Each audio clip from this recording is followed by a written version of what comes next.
اچھا تو آج ایک ایسے موضوع پر بات کرتے ہیں جو ہم میں سے ہر ایک کو کبھی نہ کبھی محسوس ہوتا ہے، وسوسہ، یعنی وہ پریشان کرنے والے خیالات جو بنا بلائے ذہن میں آ جاتے ہیں۔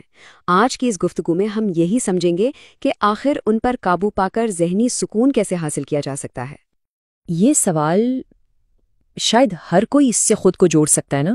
یہ وہ شکوک و شبہات ہوتے ہیں جو ایک عجیب سی بے چینی پیدا کرتے ہیں اور ہمارا سکون چھین لیتے ہیں۔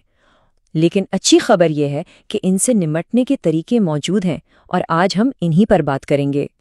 تو اس مسئلے سے نمٹنے کا ہمارا منصوبہ بالکل صاف ہے۔ سب سے پہلے ہم سمجھیں گے کہ یہ وسوسہ ہے کیا چیز، پھر اس کے خلاف 3 بہت ہی عملی طریقوں پر بات کریں گے۔ پہلا، دینی علم، دوسرا، ذکر اور دعائیں، اور تیسرا، اچھی صحبت، اور آخر میں ان سب باتوں کا خلاصہ دیکھیں گے کہ اپنی حفاظت کیسے کی جائے۔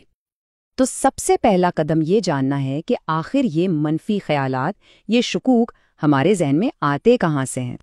دیکھیے، وسوسے کی جو بنیاد ہے نا، وہ ہے شک پر۔ یہ وہ منفی خیالات ہیں جو شیطان ان لوگوں کے دلوں میں ڈالتا ہے جو علم کی روشنی سے تھوڑا دور ہوتے ہیں۔ کیوں؟ کیونکہ جہاں علم ہوتا ہے وہاں یقین ہوتا ہے، اور جہاں یقین ہو وہاں شک کی گنجائش ہی نہیں رہتی۔ اسی لیے علم ہی دفاع کی پہلی لائن ہے۔ تو آئیے اپنے سب سے پہلے اور سب سے مضبوط ہتھیار کی طرف چلتے ہیں، اور وہ ہے دینی علم۔ یہ وہ ڈھال ہے جو وسوسوں کے تیروں سے ہمیں بچاتی ہے۔ اس بات کو سمجھنے کے لیے ایک چھوٹی سی مثال دیکھتے ہیں کہ علم کی کمی کیسے نقصان پہنچا سکتی ہے۔ فرض کریں ایک شخص کو کسی کے گھر کھانے پر بلایا گیا ہے۔ وہ وہاں پہنچتا ہے، لیکن اس کے ذہن میں ایک خیال آ جاتا ہے۔ بس یہ ایک خیال اس کے ذہن میں آ جاتا ہے، بغیر کسی ثبوت، بغیر کسی دلیل کے وہ اپنے میزبان کی نیت اور کمائی پر شک کرنے لگتا ہے۔ یہ وسوسے کی بالکل بہترین مثال ہے، ایک بے بنیاد شک جو دل میں بو دیا گیا ہے۔ اور پھر اس ایک شک کا اثر کیا ہوتا ہے؟ وہ یہ بات 2-4 اور لوگوں سے کرتا ہے، اور دیکھتے ہی دیکھتے یہ شک پورے ماحول میں پھیل جاتا ہے۔ میزبان پر ناحق تہمت لگتی ہے، اور آپس کے تعلقات میں بدگمانی کا زہر گھل جاتا ہے۔ تو اس کا حل کیا ہے؟ اصول بہت زیادہ ہے۔ دین ہمیں سکھاتا ہے کہ دوسروں کے بارے میں اچھا گمان رکھو۔ جب تک کوئی ٹھوس ثبوت نہ ہو جو ظاہر ہے، بس اسی پر فیصلہ کرنا چاہیے، اور دلوں کے حال اللہ پر چھوڑ دینے چاہیے۔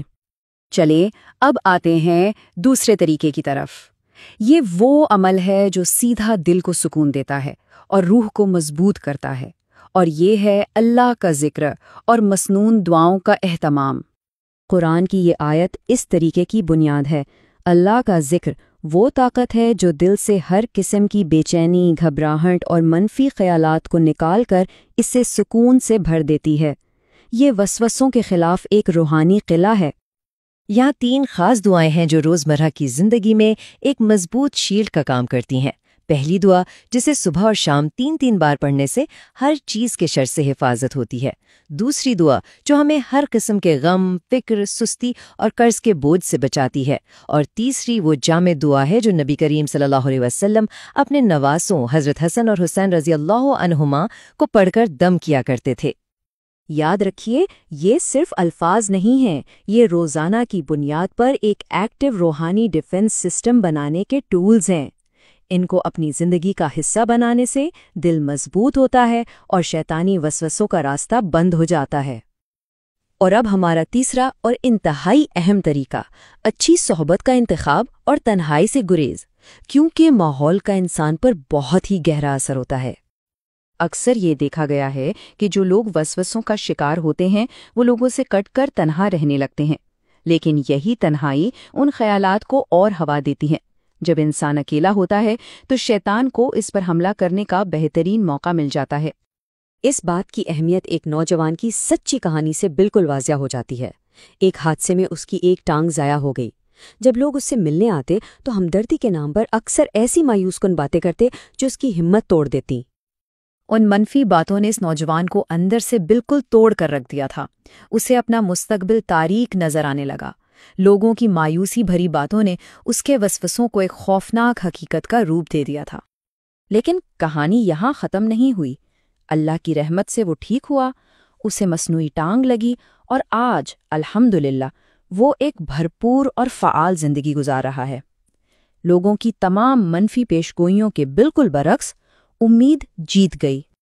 اس کہانی میں ہم سب کے لیے ایک بہت گہرا سبق ہے۔ ہمیں ایسی محفلوں کا حصہ بننا چاہیے جہاں امید کی بات ہو، جہاں حوصلہ ملے، اور ان لوگوں اور باتوں سے دور رہنا چاہیے جو مایوسی اور نا امیدی پھیلاتے ہیں۔ صحبت کا اثر ہماری سوچ سے کہیں زیادہ گہرا ہوتا ہے۔ تو آئیے اب تک کی تمام گفتگو کو سمیٹتے ہیں تاکہ ذہنی سکون کی طرف اس سفر کے لیے ایک واضح روڈ میپ ہمارے سامنے ہوں۔ یہ تینوں چیزیں مل کر وسوسے کے خلاف ایک مکمل حفاظتی حکمت عملی بناتی ہیں۔ علم ایک مضبوط بنیاد فراہم کرتا ہے، ذکر دل کو طاقت دیتا ہے، اور اچھی صحبت اس قلعے کے باہر ایک مثبت ماحول قائم رکھتی ہے۔ اور آخر میں یہ سوال ہر ایک کو خود سے پوچھنا ہے، اپنے ذہنی سکون کی خاطر ان تینوں میں سے کون سا ایک چھوٹا سا قدم آج ہی اٹھایا جا سکتا ہے؟ چاہے وہ علم کی کوئی کتاب کھولنا ہو، ذکر کے لیے چند منٹ نکالنا ہو، یا کسی مثبت سوچ والے دوست سے بات کرنا ہو۔ یاد رکھیے، تبدیلی کا سفر ہمیشہ پہلے قدم سے ہی شروع ہوتا ہے۔